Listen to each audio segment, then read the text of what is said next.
Hey, what's going on everyone? In today's video, I'm going to be giving you a quick rundown on how to save these underexposed images and turn it from something like this into something like that. So this is really easily done if you use Lightroom and shoot in RAW format. If you're not already shooting in RAW format, I highly recommend it, as if you're not, you won't be able to bring back any of these great details and colors into the photos. And also, I'll put a link down below in the description to my website where you can learn more Lightroom tips and tricks as well. So first things first for this video is you want to upload your photo to Lightroom. So I have mine in here, and the very first thing I want to do is I want to up the shadows and the blacks. So this will remove all of the blackness without overexposing the image. So I can lift the exposure, but that just ups the highlights and removes a little bit.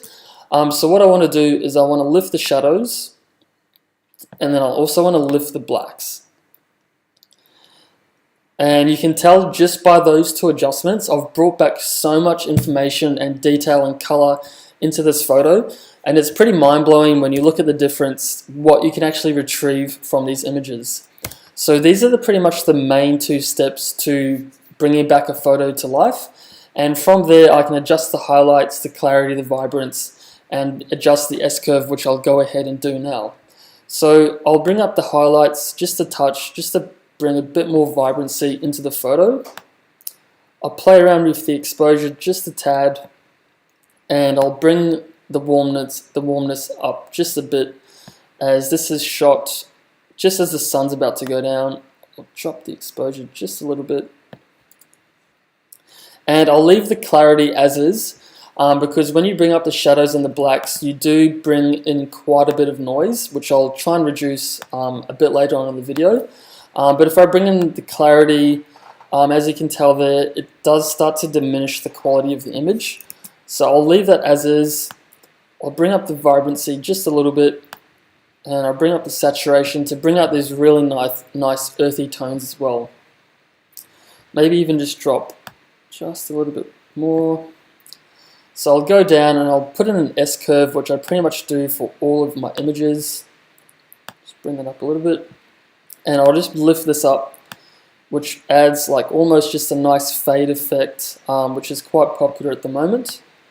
And I'll just drop it just a touch, just to bring back a bit more kind of shadows and blackness into the photo.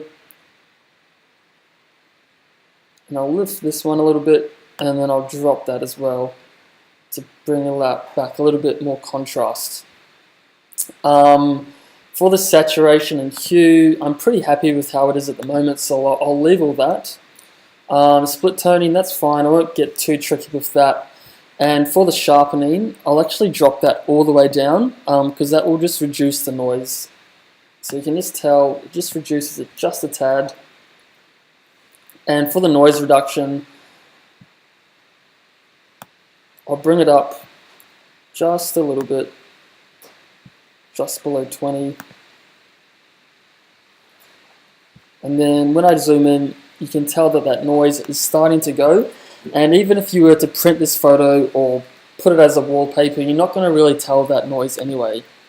So I'll go down, and that's pretty much it for this photo. It's really quick and easy to retrieve an underexposed photo on Lightroom, as long as you're shooting RAW. So that's pretty much it for this video. Again, I'll put a link down below in the description where you can follow on and learn more about Lightroom tricks and tips. And I'll be making more of these videos in the future. If you've got any ideas, please put them down below in the comments, as I'm always happy to make videos for all you guys. And as always, thanks for watching.